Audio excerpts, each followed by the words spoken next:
In 1933, the minimum age for capital punishment in United Kingdom was raised to 18 under the Children and Young Persons Act 1933. The last known execution by the civilian courts of a person under 18 was that of Charles Doble, 17, hanged at Maidstone together with his accomplice William Gower, 18, in January 1889. In 1908, the Children Act 1908 banned the execution of juveniles under the age of 16. In 1922, a new offense of infanticide was introduced to replace the charge of murder for mothers killing their children in the first year of life. In 1930, a parliamentary select committee recommended that capital punishment be suspended for a trial period of 5 years, but no action was taken.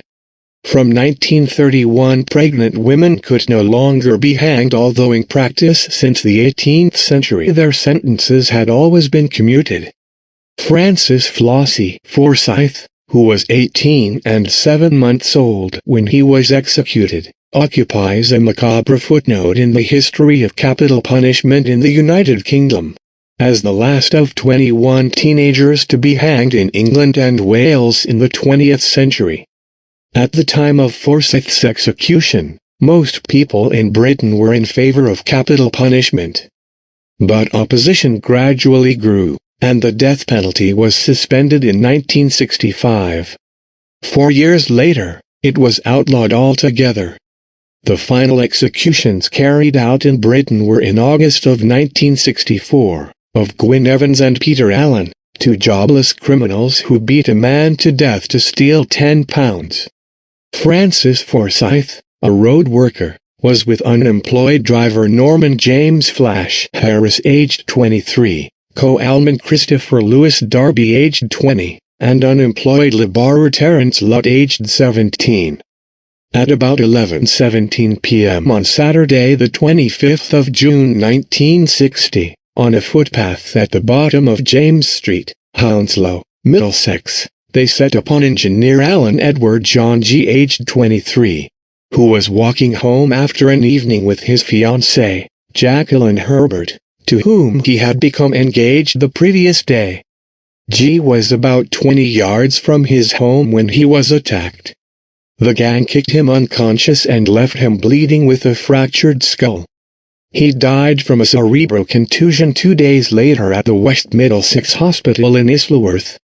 G-23 years old, popular, good-natured and never the sort of bloke to get mixed up in scrapes, had spent the evening in Richmond, southwest London with the fiancée he'd got engaged to the day before.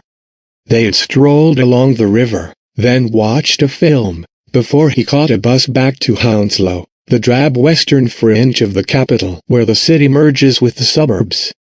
As he headed along a darkened footpath 20 yards from his home, Forsyth, Harris and 2 accomplices struck. Bored, drunk and skint, they had been hanging around waiting for a suitable victim to pass.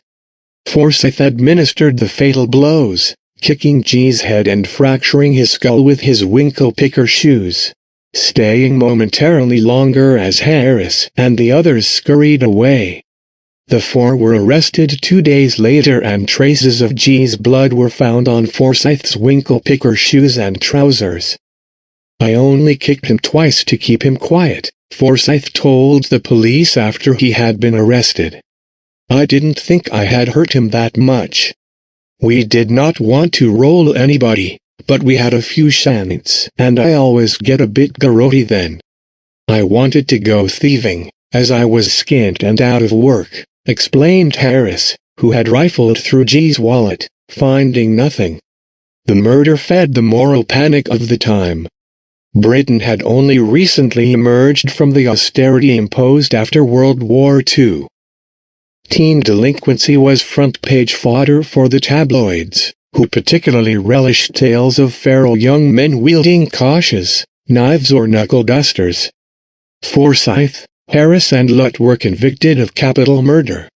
Forsyth and Harris were sentenced to death by Mr. Justice Wynne on the 26th of September 1960 under the Homicide Act 1957, which defined murder in the course of robbery as a capital crime. As a minor, Lutt was sentenced to be detained at Her Majesty's pleasure, while Darby was convicted of non-capital murder and sentenced to life imprisonment. Lutt and Darby were released in 1970.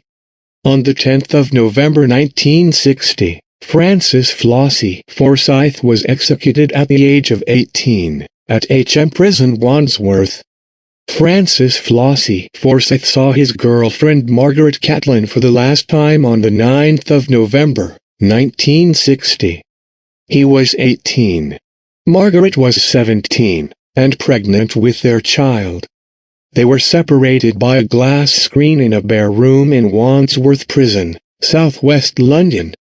The next morning, as he was led to the gallows in the room next door, Flossie wept and said, "I don't want to die."